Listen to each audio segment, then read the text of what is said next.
સુરેન્દ્રનગરના રાવડિયાદર ગામમાં આવેલી સરકારી માધ્યમિક શાળામાં વિજ્ઞાન પ્રવાહના વર્ગો શરૂ કરવા માંગ ઉઠી। ગામમાં માધ્યમિક શાળા પાસે બિલ્ડિંગ પણ ઉપલબ્ધ છે। આ સુવિધા હોવા છતાં વિજ્ઞાન પ્રવાહ શરૂ ન કરાતા વિદ્યાર્થીઓમાં રોષની લાગણી જોવા મળી। વિજ્ઞાન પ્રવાહના વિદ્યાર્થીઓ અભ્યાસમાં 20 કિલોમીટર દૂર ચાલીને જવા મજબૂર થયા। આ મુદ્દે સરપંચ અને ગ્રામજનોએ શિક્ષણ મંત્રી સુધી રજૂઆત કરી। અમારી શાળામાં ધોરણ 9 થી 12ના વર્ગો ચાલુ છે અને આર્ટ્સ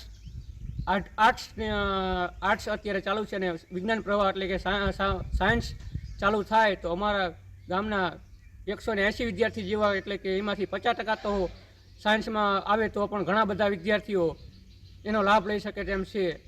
તેથી સાયન્સની અત્યારે અમારે નવું બિલ્ડિંગના કામ ચાલુ હોવાથી ત્યાં સાયન્સ ચાલુ થાય તો અમારા ગામને ઘણો બધો ઉપયોગી થાય છે। અત્યારે 2025 સુધીમાં તમામ ક્ષેત્રે મારી ગામની શાળા અગ્રેસર રહી છે, પણ હાલ 9 થી 12 સુધી આર્ટ્સના વર્ગો ચાલુ છે। તો મુખ્યમંત્રીશ્રી અને શિક્ષણ મંત્રીશ્રી અને સરકારશ્રીને વિનંતી છે કે મારા રાવડિયાદર ગામને વિજ્ઞાન પ્રવાહ એટલે કે સાયન્સના વર્ગો ચાલુ કરાવે તેવી ગામજનોની અને શિક્ષકોની પણ માંગ છે।